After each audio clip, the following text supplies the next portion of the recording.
Alors parmi les petits bonus qu'on a fait cette année, il y a l'Epic Rap Battle Gaïa versus Omegazel que j'ai fait pour le blog de Gaïa.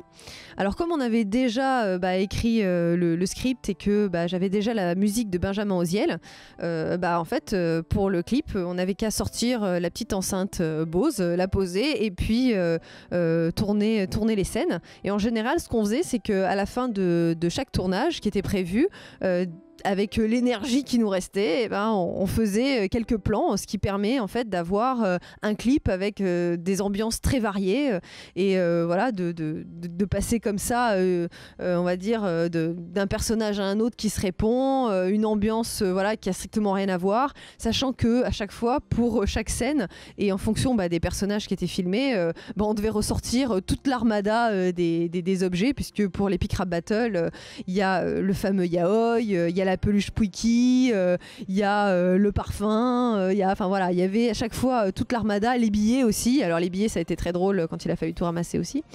Et voilà, donc on a profité d'avoir des lieux, encore une fois des lieux magnifiques pour faire le rap battle. Donc évidemment Epic Rap Battle of History, on n'invente rien, on a juste fait un clin d'œil à quelque chose qui a été créé par un groupe américain qui marche plutôt bien et que j'adore.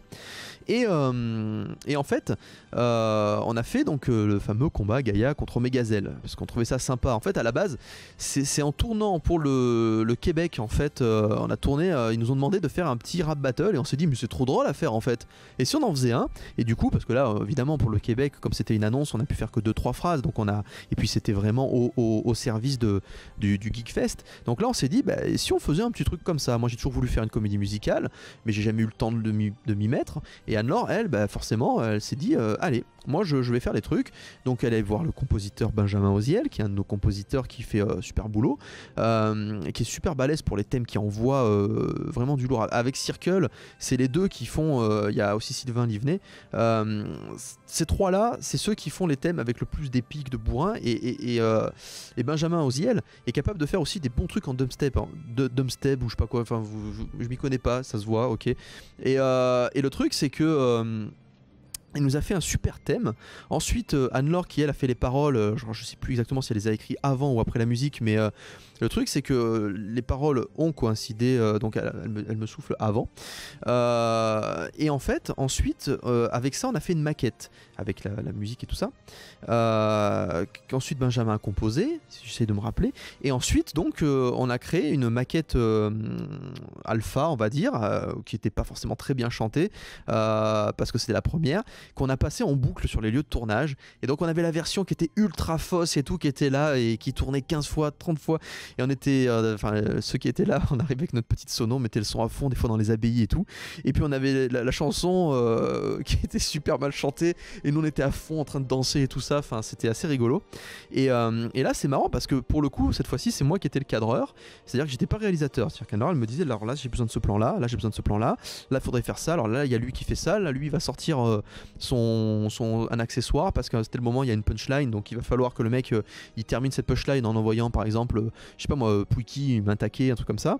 Et d'ailleurs pendant les tournages de l'Epic Rap Battle il y a un incident quand même à déplorer, on a failli perdre Pouiki. Oui. Fabien l'a jetée délibérément sur le toit. Il a fallu une expédition pour la récupérer, mais elle est là, elle est en bonne santé. Ses jours ne sont plus en danger. Merci. Et oui.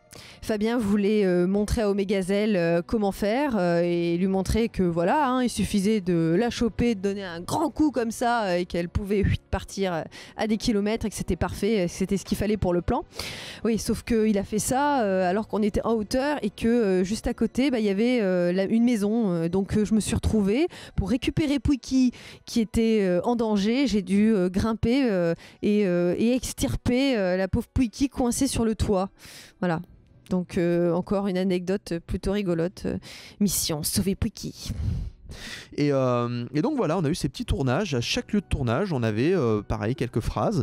Et puis à la fin, c'est Anne-Laure qui a monté tout. C'est-à-dire que c'est son premier montage. C'est-à-dire qu'en gros, je lui ai dit voilà, sous Première, ça fonctionne comme ça c'est le cutter, tu coupes ton machin. Là, tu as plusieurs séquences, tu mets ça sur ta timeline, tu as plusieurs rangées de timeline, etc. Et elle m'a fait un pré-montage où elle avait absolument tous les plans qu'elle a décidé pour chaque phrase en fait. Et donc moi ensuite j'ai lissé le tout évidemment parce que comme j'ai l'habitude, de temps en temps, là c'est trop long, là c'est trop court, machin, mais c'est de l'ajustement. Et donc en fait j'ai eu le travail d'Anne-Laure que ensuite j'ai essayé d'apporter les 15 ans d'expérience que j'ai pour que évidemment il n'y ait pas la dimension de premier montage. Et à partir de là, on s'est retrouvé avec un super Epic Rap Battle qui a bénéficié du travail de plusieurs personnes, un compositeur de Gaïa, et puis à la fin, en tout bout de ligne, il y a eu moi pour la maquette et la finalisation du montage, et ça fait un travail plutôt sympa. Et pour une fois, c'est un travail qui ne m'a pas pris longtemps. En fait, en gros, on a tourné très rapidement, j'ai fait le montage, j'ai fait les miettes de montage à la fin parce que Gaïa avait tout fait, et on s'est retrouvé avec un super bonus qui finalement ne m'a absolument pas pris de temps.